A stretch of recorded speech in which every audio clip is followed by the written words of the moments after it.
ఎవరిని చివరికి వచ్చి అడుగును చెప్పండి. ప్రభాస్ గారితో మీ డ్రీమ్ అనుకోవచ్చు. అంటే యాక్చువల్గా ప్రభాస్ గారు ఫస్ట్ నన్ను చూస్ చేసుకుంది ఒక మంచి ఫన్ ఫిల్మ్ చేయడం. ఆయన ఫేవరెట్ ఫిలిము నా దాంట్లో ప్రేమ కథ చిత్రం, నెక్స్ట్ బలబల మగదు. అలాంటి కైండ్ సినిమా ఏదైనా చేద్దామని చెప్పి మాట్లాడుకుంటూ హర్రర్ కామెడీ చేద్దామా బాగుంటుంది కదా జాన్ అంటే సరే అని చెప్పి రాయడం జరిగింది. దాని తర్వాత ఆయన స్ట్రెంగ్త్ ఆయన్ని మనం ఇన్ని రోజుల నుంచి బాహుబలి తర్వాత కోల్పోయింది. మనకి బుజ్జిగాడు ఆ కైండ్ ఆఫ్ ప్రభాస్, ఆ వింటేజ్ ప్రభాస్ గారిని చూసి చాలా రోజులైంది. ఆ ప్రభాస్ని తీసుకొచ్చి ఇలా మాట్లాడిద్దామని అంటే ఆయన కూడా నాకు ఇలా కావాలని చెప్పి ఆయన చూస్ చేసుకున్నారనమాట. చూస్ చేసుకుని చేసింది ఇది. అందువల్ల ఇవాళ మీరు టీజర్ చూస్తే మీకు అర్థమవుతుంది వింటేజ్ ప్రభాస్ ఈజ్ బ్యాక్ అన్నమాట. సార్ బిగ్గెస్ట్ ఇండియన్ సినిమా ఇప్పుడు ఇది. టీజర్ వచ్చిన తర్వాత చాలా డిస్కషన్ జరుగుతుంది.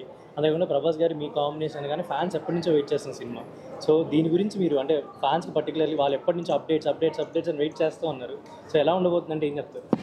ఎలా ఉండబోతుందంటే టీజర్ ఇచ్చేసాం కదా, ఇంకా టీజర్లో యాక్చువల్గా ఏంటంటే ఈ వరల్డ్ అని పరిచయం చేసాం. అంటే మీరు ఇంత పెద్ద టీజర్ అంటే అసలు ఇంత లెంత్ వేయరు ఎప్పుడు కూడా. ఇంత లెంత్ ఇవ్వడానికి కారణం ఏంటంటే టీజరు ఈ సినిమా అంటే మీరు ఇప్పుడు ఏదో ఇది వదిలితే ఇదే ఉందా, లేకపోతే ఇది వదిలితే ఇదే ఉందా ఇలా అనుకుంటూ ఉంటున్నారు. అందుకని అది కాదు, ఇది వరల్డ్ చాలా పెద్దది, ఇది అని చెప్పి వరల్డ్ని ఇంట్రడ్యూస్ చేసాం. కానీ రియల్గా అసలు మీరు ఈ సినిమా ఏంటనేది మేము నెక్స్ట్ వదిలే కంటెంట్స్ తెలుస్తూ ఉంటే మీరు చాలా ఎగ్జైట్ అవుతారు. ఈ సినిమా కోసం మీరు వెయిట్ చేస్తారు. సంజయ్ దత్ గారి క్యారెక్టర్ కూడా టీజర్లో చాలా ఎక్కువ కనిపించింది. అవును, సినిమాలో హీరో తాత క్యారెక్టర్, అందువల్ల ఆయన కూడా చాలా ఇంపార్టెంట్ హీరో. అంటే హీరో తాత క్యారెక్టర్ సంజయ్ దత్ అంటున్నారు, మరి సిగార్తో ఓల్డ్ లుక్లో ఉన్న ప్రభాస్ క్యారెక్టర్ ఆయన ఇంకో తాత అనుకోండి. సరే, అంటే ఈ మధ్య హీరోయిన్స్ టాపిక్ కూడా ఒకటి వచ్చింది. అంటే ప్రభాస్ గారు అంతా యాక్షన్ సైడ్ వెళ్ళిపోయారు అని. అండ్ దీంట్లో కూడా కామెడీ కూడా చాలా రోజుల తర్వాత ఒక మంచి గ్రిప్పింగ్ కామెడీ కూడా రన్ అవుతుంది. మీ ప్లస్ పాయింట్ కూడా కామెడీ.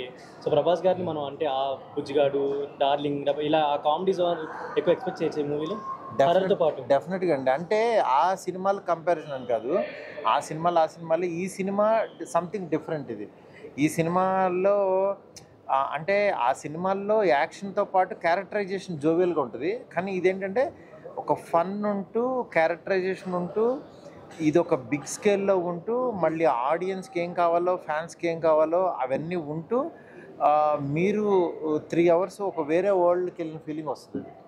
ప్రభాస్ గారు నిజంగా అడిగారు నాకు 2 హీరోయిన్స్ పెట్టండి అంటే 2 హీరోయిన్స్ని పెడదామా అని అన్నారు. అని అంటే ఎందుకు 3 పెడదాం అదే ఉందని అని రాశాను. అంటే ఆయన ఏంటంటే వేరే సినిమాల్లో హీరోయిన్స్ లేరు, ఒక హీరోయిన్ అని కాదు, ఆయన ఏంటంటే ఏం చేసినా బెస్ట్ ఇవ్వాలనుకుంటారు.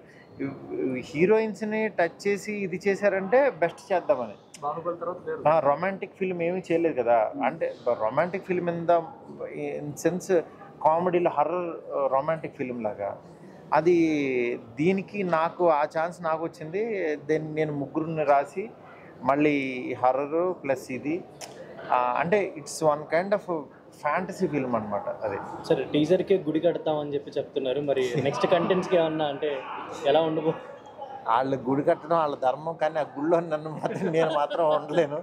నేను బయట ఉండి నా బొమ్మ చూస్తాను. నాకు తెలియదు. ప్రభాస్ గారు అంటే పవన్ వరల్డ్ హీరో అయిపోయారు, కానీ మారుతి గారు ఇది ఫస్ట్ పాన్ డే సినిమా.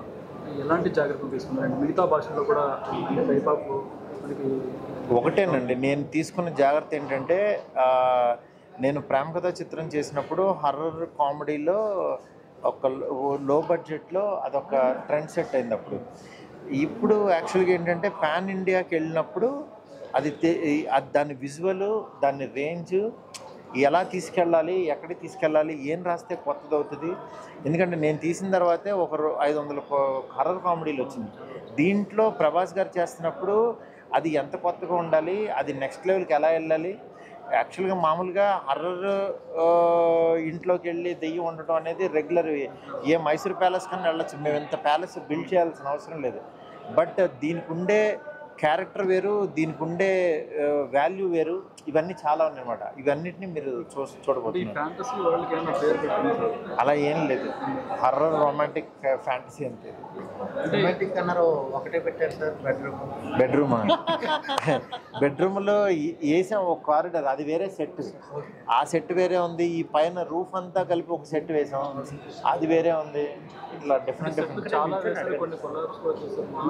కొన్ని కొలాబ్స్ అంటే ఇంకా తీసేసాం, ఇంక అన్నీ వేసి కూర్చోలేం కదా రెంట్లు కట్టుకుంటూ. సార్ అలాగే లైబ్రరీ ఉంది, ప్రతి రూమ్ లో బుక్స్ ఉన్నాయి. అవును సార్ అంటే